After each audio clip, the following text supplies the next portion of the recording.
gannata dubbattu jedhamti giftii keenya dubaroo Maariyaam. Gannata dubbattu. Egaa waa'een gannataa yoo ka'u waa'ee abbaa keenya Addaam ka'uun dirqama.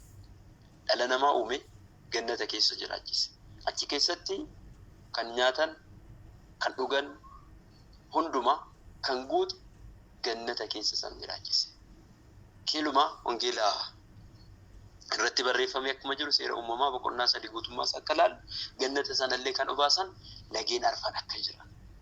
Gannanni sunillee hundumaan guutuu akka ta'e, nyaata akka biqiltuuwwan 3 akka jiran, biqiltuu balas yookaan immoo baala balas, muka balas, isaayyoot biqiltuu jireenyaa akkasumas biqiltuu soorataa. Baala balas nyaatinaa jedhamanii kan ajajaman, biqiltuu jireenyaa nyaadhaas nyaatiinaas kan hin jedhamne, biqiltuu soorataa immoo nyaadhaa kan jedhaman. Isamaabili nyaadhaa kan jedhaman jechuudha. Amma abbaan keenya Addaam garuu isa nyaadhaa jedhaman dhiisanii nyaatinaa kan jedhaman nyaachuudhaan biqiltuu jireenyaa osoo nyaatiin gannatii bahuu danda'aniiru jechuudha. Kanaaf biqiltuu jireenyaa sana waa'een isaa wanni nutti himamee jiru. Inni dhugaan biqiltuun jireenyaa gooftaa keenya Yesuus Kiristoosidha jechuudha. Biqiltuun jireenyaa sun immoo kan itti argamu gannatattidha. Gannata kan jedhamte giftii keenya jechuudha. Karaa biraatiin gannatatti maaltu ta'a? Namaaf ergamoota, namaaf waaqayyotu waloomee tokkummaan itti jiraata. Iddootti Addaamii fi Waaqayyo wal argatan gannata ture. Gannata keessa eebbi Waaqayyoo, ayyaanni Waaqayyoo, araarri Waaqayyoo jira. Waaqayyo mataan isaa ni jira ture. Addaam yeroo dhokatetti gannata keessa dhokate. Yeroo badii hojjetetti. Kanaaf gannata keessa isa barbaade. Ammas raajicha Isaayyaas boqonnaa 7 lakkoofsa 14 irratti gooftaan mataan isaa mallattoo ni kenna. Dubaroon dubrummaan ni ulfoofti maqaan isaas ilmas ni deessi maqaan isaas Amaanu'el ni jetti isa jedhameen. Amaanu'el jechuun Waaqayyo nu wajjin jira jechuudha. Waaqayyo nu wajjin kan ta'e gannata dubbattuu giftii keenya dubaroo Maariyaam. Gannanni isheen jalqabaa hin dubbattu sagalee hin qabdu. Gannanni isheen lammaffaa garuu ni dubbatti. Kanaafidha qulqullichi abbaan Efreem maal jedheen? Gannata dubbattuu jedheen. Gannata dubbattuu የምትናገሪ ገነት ሆይ ደስ በልሽ ያ ገነተ ዱበቱ ገመዲ kan inni jedhe kanaafidha jechuudha. Egaa gannata sana keessa jalaan muka jireenyaa jalaa kan maddan lageen arfan sun deebi'anii gannata erga obaasanii erga lalisanis firii erga geechisanii booda addunyaa obaasu. Muka jireenyaa jalaa kan maddan lageen arfaniin kan fakkeeffaman akka barsiisa mana kiristaanaa keenyaatti tokkos wangeelaawiyyaanota yookaan immoo warra wangeela barreessan arfanidha. Wangeela arfaniin barreeffama wangeelota arfaniin gooftaan keenya Yesuus Kiristoos addunyaa kana akka jiise. Gannata irra darbee addunyaa akka jiise. Addunyaa hundumaaf soorata akka ta'e, bishaan jireenyaa akka ta'e, biddeena jireenyaa akka ta'e, gannatni dhugaan kan gooftaa itti argine, kan gooftaa nuuf argamsiiste, muka jireenyaa kan of keessatti qabatte haadha keenya dubaroo Maariyaam. Kanaaf gannata dubbattuu jennaani jechuudha. Gila Luqaas boqonnaa 23 lakkoofsa 43 irratti namticha karaa mirgaa fannifame gooftaan yeroo akkana jedhu argina. Mootummaa keetti na yaadadhu yeroo jedhee kadhatutti dhuguma dhugaan siin jedha ati har'a ana wajjin gannata keessa ni jiraattaa jedha. Gannata keessa ni jiraattaa. Gannata kan jedhamte giftii keenya dubaroo Maariyaamidha jechuudha. Dubaroo Maariyaamiin amantee, dubaroo Maariyaamiin cimtee, araarsummaa isheetiin jabaattee ni jiraattaa gaafa jedhuun. Kanaaf gannata dhugaa kan ta'e ishee kaleessa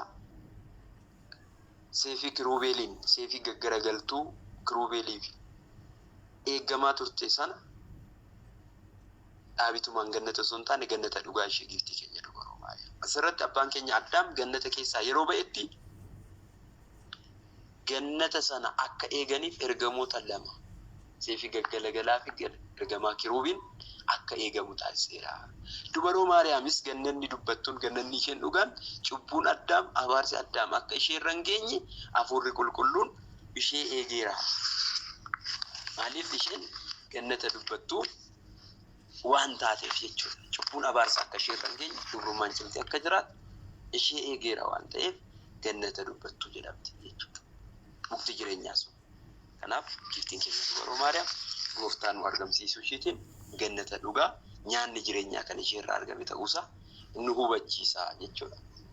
Bishaan arfan gannata keessaa ba'an addunyaaf kan nyaatamu kan dhugamu akkuma argamsiisan kan dubaroo Maariyaam irraa argame immoo nyaata lubbuu nyaata foonii ta'uusaa. Bu'uura gooftaan keenya foon koo nyaadhaa dhiiga koo dhugaa jireenya bara baraa argattu jedhee wangeela Yohaannis 1:6 dubbatee jechuudha. Isa kana dhagaa hayyoonni mana kiristaanaa bifa garaagaraatiin diiftii dubaroo Maariyaam kan galateeffatan. Abbaa Riyaaqoos akkana jedha.